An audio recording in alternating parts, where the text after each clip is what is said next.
Bonjour Elise Buckel. Bonjour.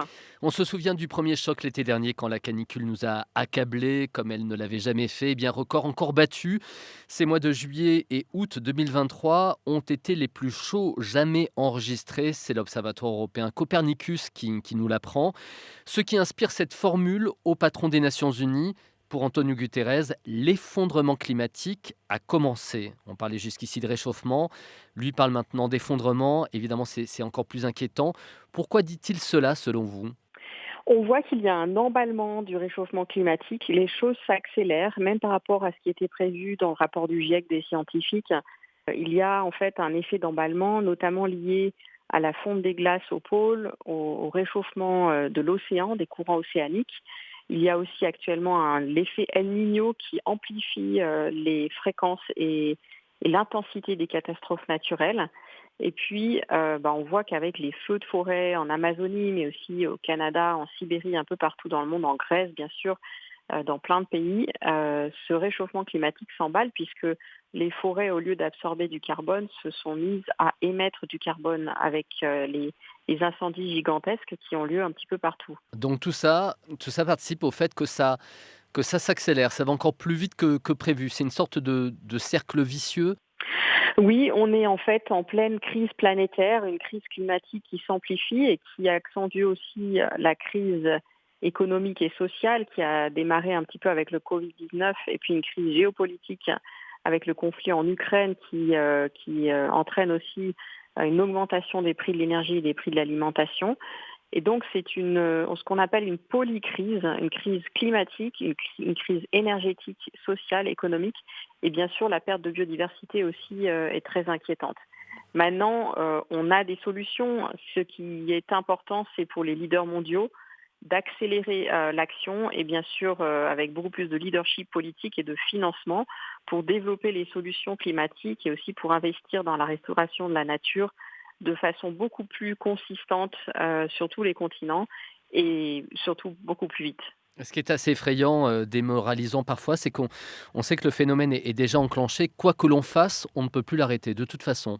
Il y aura de toute façon des impacts. C'est pour ça qu'il est important aussi d'investir dans ce qu'on appelle la résilience et l'adaptation pour que les populations puissent s'adapter aux impacts du réchauffement climatique.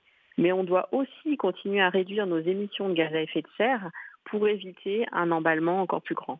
Je vous propose qu'on reste sur le diagnostic. On a encore eu très chaud cet été. On a en tête les incendies horribles au Canada, en Grèce, vous les avez évoqués. Maintenant, de ce côté-ci de l'Atlantique, on a droit depuis quelques jours à des pluies diluviennes. Elles ont fait des morts chez nous au Maghreb, en Algérie, en Mauritanie, en Espagne. Maintenant, c'est le cas aussi en Grèce, en Turquie, en Bulgarie.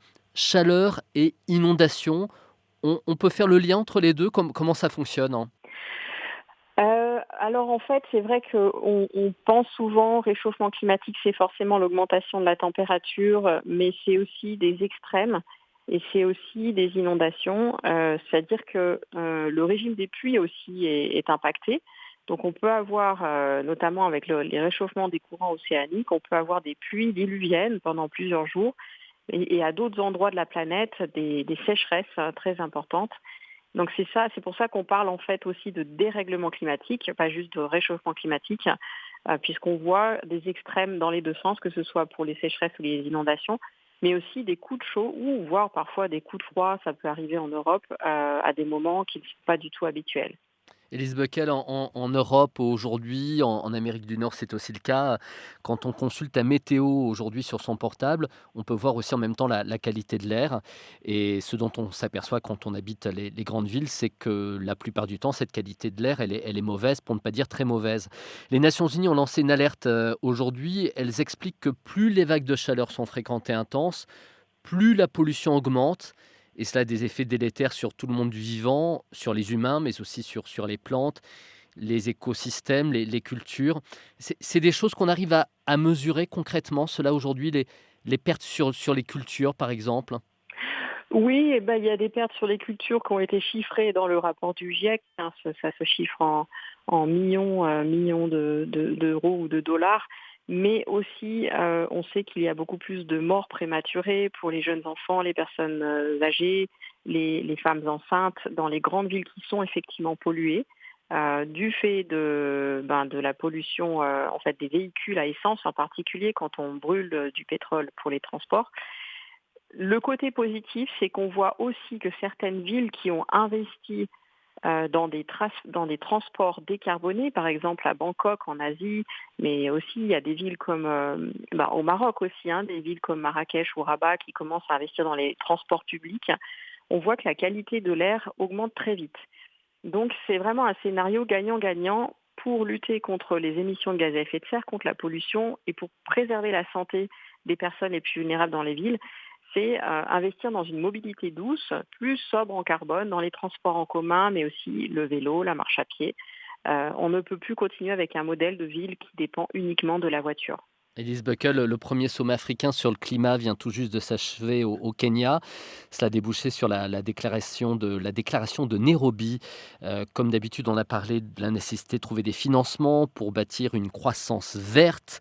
Les Émirats arabes unis ont promis 4,5 milliards de dollars pour les énergies renouvelables.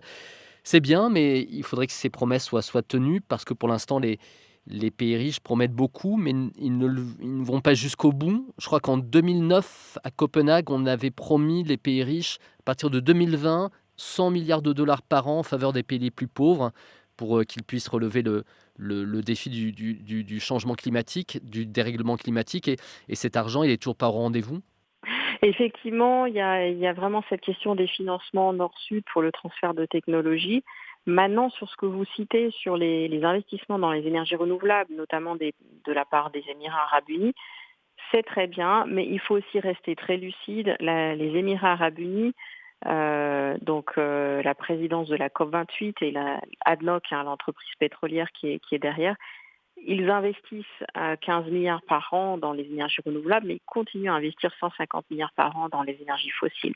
Donc il y a aussi un problème d'échelle. Il faudrait vraiment rééquilibrer ces investissements pour qu'on diminue drastiquement les investissements dans les énergies fossiles et que les énergies renouvelables, mais aussi l'efficacité énergétique et les économies d'énergie soient en numéro un dans les priorités.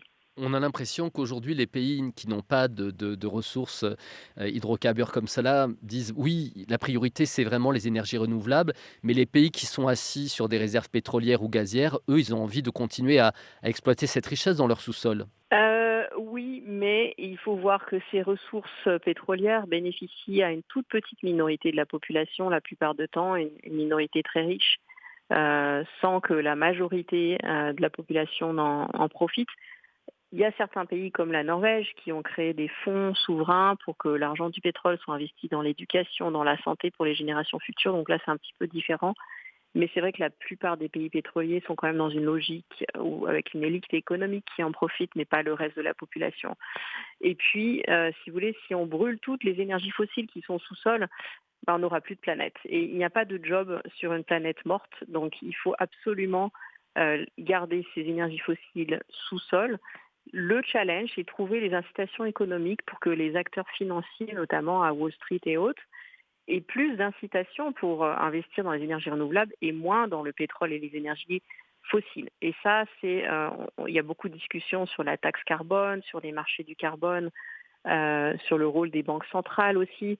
Mais il faut absolument changer les règles du jeu au cœur du système financier pour que ces énergies fossiles restent sous sol. Sinon, nous sommes en train de solder l'avenir des générations futures.